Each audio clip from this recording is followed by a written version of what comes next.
Rebels, my name's Bisa, and welcome back to another Girls Frontline anime episode review.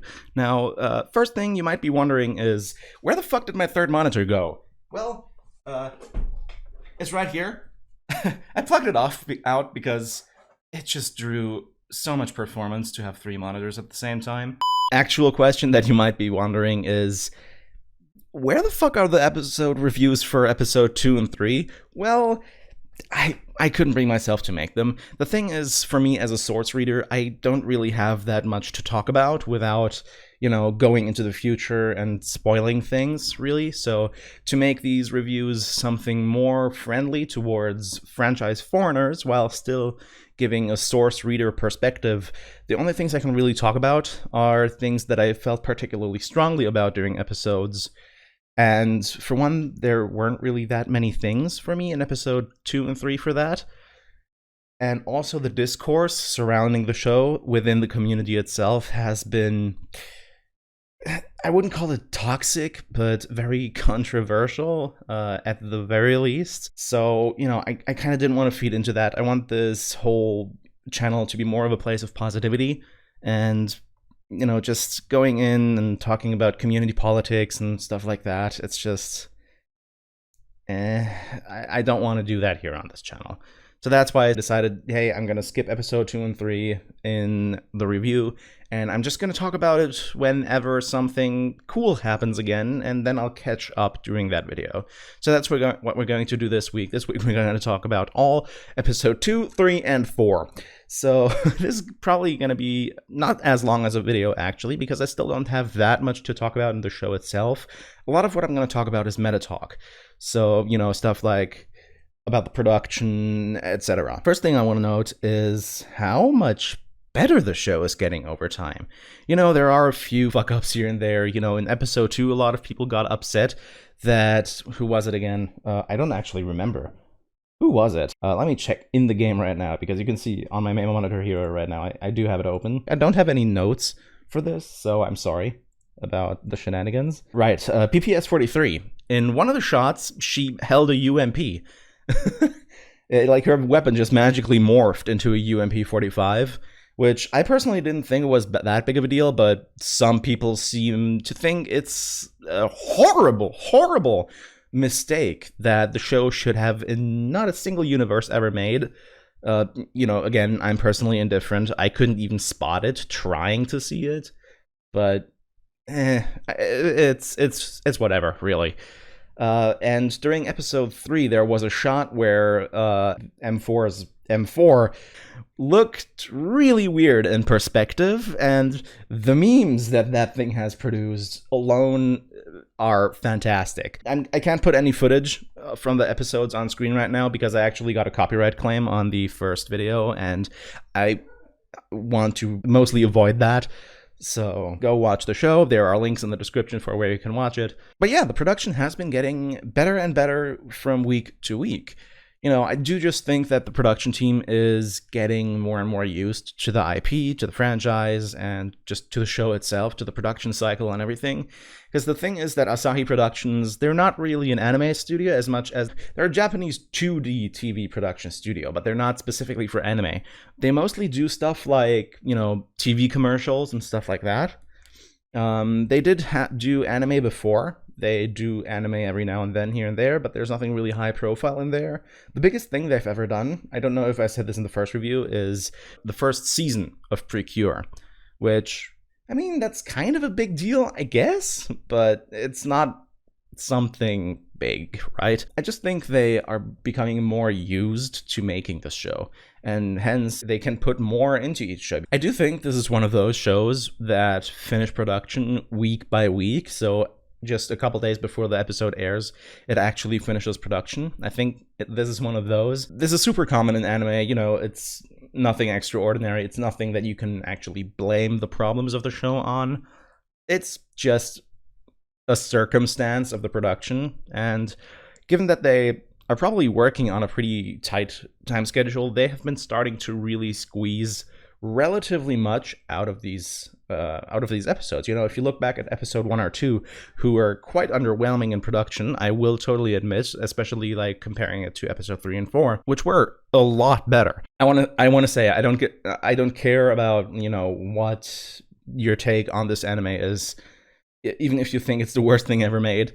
I do think that episode 3 and 4 very much stand head and shoulders above episode 1 and 2 in production, even if they're still not great. I've seen some people compare the production here to something that Ufotable would do, which, no, it's just not. Don't compare this to Ufotable. That's not, no. Dear fucking God. I swear, man, some of these people, like that's another thing about, the whole community reception thing. It seems to be oddly polarized, and a lot of people expected it to be polarized and are treating it to be polarized, It's the general Twitter type hellscape that we reside in, where everything has to be black and white and there's no nuance to everything. But I'm getting off into the stuff that I wanted to avoid here, so let's move on. Something I very much appreciated during episode 4 was just the fighting, but they really started pulling up some weights for this. Because if you look especially at episode 2, there's a lot of just standing out in open fields and shooting at Scarecrow in specifically episode 2, and it's just kind of There was still much of that in episode 3 and 4, but it's much more well-directed, I guess, because, the battlefields, they're a little bit more dynamic, and the setups, they're a bit more, the tactics, they're a bit more involved. There's still nothing, like, really fantastic, but it's better. It's getting there. It's getting there. It needed a few weeks to wind up, like I said, but, they're starting to take their stride, slowly, but they're getting there. Episode 3 had the fight between Executioner and M4, and as much as people meme about M4 getting shot across the frame in what looks like someone dragging a JPEG across Photoshop, I genuinely don't really care about the level of production there. It's just that the direction was actually, in my opinion, really good. It was just a fun fight to follow along, right? Am I the only one with that assessment? I'd love to hear your take on that in the comments, especially that fight specifically, because a lot was going on during that. In episode 4, again, we have the fight for Sop, and then later, the defense of the S09 base, where Gentian is stationed at. Again, I think that was a really, really cool infantry fight. Now, it's in a much more confined space, so I think there was more quote-unquote tactics to happen there. I'm saying tactics because it ain't tactics, it's just tactical, no actual effect, but it looks neat. So I think a lot of it comes down to that, the fact that with an open field, there's not really much to work with in terms of direction. So it just comes down to a few shots of our characters, holding down the trigger, full autoing at the target, and the target just kind of sucking up bullets until the shot is over, where at that point they become critically damaged by something, and, the thing happened. Another interesting decision that they made was splitting up Chapter 3, I think it is, Silence, with Hunter, who we did see at the end of this episode, the Sanguis ringleader that we're going to be facing off in probably next episode, is that they split up Chapter 3 into 2 episodes. So this week we had Silence 1, and next week we're going to have Silence 2, which also means that in the following week, we're going to probably split up Episode 4 as well, which probably means we're going to have Message 1 and 2, and that we're then also going to have in Chapter 5, Kindling 1 and 2, which Chapter 5 is going to be interesting because something else that we've seen over Episode 3 and 4 is that they've started to really divert from the manga, which is great because from the beginning, Warner Brothers have said they want this to be an adaptation of the game's story. A lot of people have started to go around saying, oh, this is just an adaptation of the manga. The manga's not canon, so, don't worry about it. This is just random shit that Ling, the writer of the manga, threw together and whatever. It's not that. First and foremost, the manga is perfectly canon. It's just a different take, and that's fine. It's a different take on a story that within the game itself is incredibly outdated. Something has to change. For one, to keep it fresh, and for two, to kind of make it better. I don't want to spoil anything, so I won't go into detail until something happens, but there's something going to be in Chapter 5 that I will say now without spoiling anything is going to make or break the show for a lot of people who read the source. And, any source readers are probably going to be able to tell what I mean with that. More importantly, I don't think the change that the manga made there is really that big a deal. It really depends on, how much later in the story, in a point that we won't even see in the anime, how that point gets used. That's the really important thing, not really the point itself. It's interesting how a lot of people get hung up on that. I guess I'm a pod calling the kettle black here, so that's just a bit of an aside here. The thing is that they've started diverting from the manga, which is what they've said at the beginning. They said they want to adapt the game using the manga as a visual aid, and that is just something that happens all the time with either manga adaptations or adaptations of something that has a manga. Because here's the thing, a manga makes production incredibly easy, because it's basically a pre-made storyboard with dialogue and everything, and shot composition all laid out right before you. Now, of course, the studio still has to adjust it, for a different medium, for actual movement happening in the frame, stuff like that. But even there, it's, of course, much better to already have what's essentially a full storyboard for all your key shots laid out in front of you. And that's why the first and second episode were pretty much shot-by-shot recreations of the respective manga chapters. Now, one more thing I want to talk about is Genshin. I fucking love Genshin. I don't give a fuck about what others say.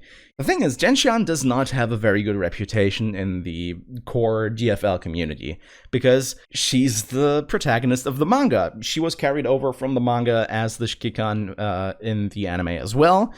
And a lot of people don't like her in the manga, because she's a character that Ling, again, the writer of the manga, has used in previous works of his, so it's basically OC Don't Steal. Her character is the type of, silent genius. It's that kind of thing that's, a lot of people don't really like, because it feels very self-insert-y, which is kind of ironic, given that the Shikikan in the actual game is a self-insert. The thing I think is the core difference here is that the Shikikan, especially in the early chapters, which is what we're seeing here, isn't actually much of a character, just a self-insert that exists in the world, whereas only within later chapters, which again we're not going to see in the anime, the Shikikan only really starts picking up anything of resembling a character.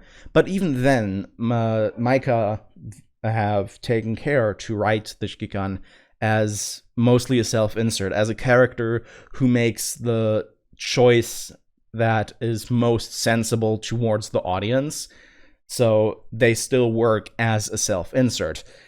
With Genshin, we're still doing a self-insert, but she has a much more defined character. So with that, people start getting kind of, they're starting to have like a conflict between their own self-insert Shikikan and the self-insert Shikikan provided by the anime. There's a clash there. They don't really fit together, so they don't really they don't like Genshin, and I understand that.